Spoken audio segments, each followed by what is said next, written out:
After Reconstruction ended in 1877, the United States became less inclusive, especially towards Native Americans. Inclusion at this time could only be achieved if one got rid of their identity. An example is the Carlisle Indian School, founded in 1879 in a former military barracks and run with strict military-style control by white leaders. The US government supported schools like Carlisle because officials viewed Native people as savages who needed to be saved through the American education. In reality, this meant forced assimilation. Children, some as young as 11, were taken from their communities and pressured to abandon their tribal clothing, traditional food, language, and even their names, which were replaced by English and American customs. Students wore uniforms and lived in unfamiliar housing. Many became sick and some died from the drastic changes. Even those who graduated often felt unhappy and disconnected from their culture. These policies show that the US was not expanding inclusion by respecting Native nations. Instead, it demanded that Native people gave up their identities to be accepted, highlighting how the country moved away from true inclusivity during this period. Between 1877 and 1924, the US became less inclusive because immigrants were often seen as threats or tools, rather than equals. This attitude was shown both in public opinion and in how employers shaped the Western economy. Chinese laborers were stereotyped as worse workers and blamed for stealing jobs from white laborers. Some argued that Chinese people could live on less, making the competition unfair, and that they didn't contribute to the military. Also, Irish immigrants were criticized for refusing to assimilate.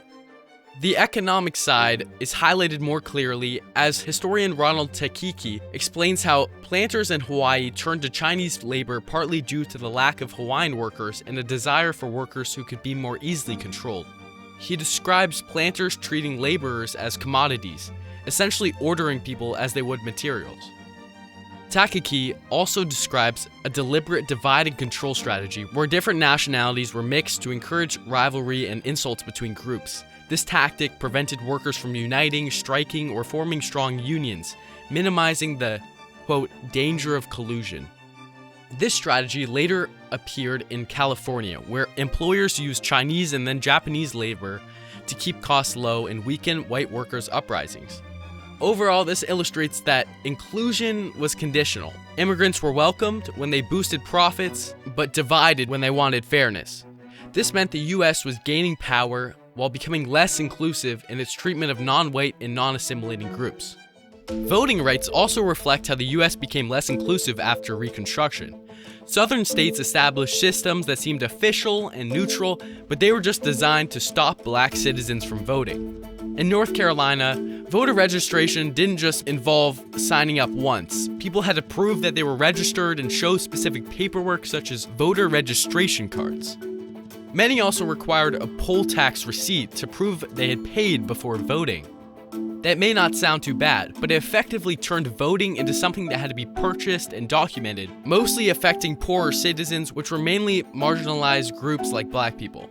Local officials now had an excuse to deny people for missing a card, not having a receipt, or claiming the record didn't work. In Louisiana, lawmakers went further by creating rules that reduced the black vote while avoiding the words black or race.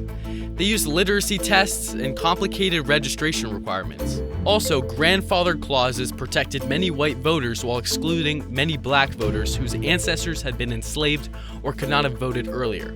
The goal wasn't to improve elections, it was to ensure exclusivity and maintain power to white people.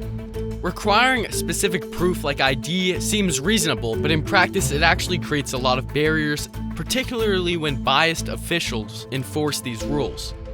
Together, these documents and requirements demonstrate that citizenship does not guarantee full participation in reality. States created many different ways to keep black citizens from voting and to undermine the promise of Reconstruction.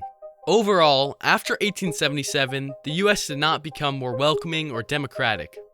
Native Americans were pressured to erase their culture, immigrants were treated as useful only when they benefited employers, and black citizens were pushed out of voting.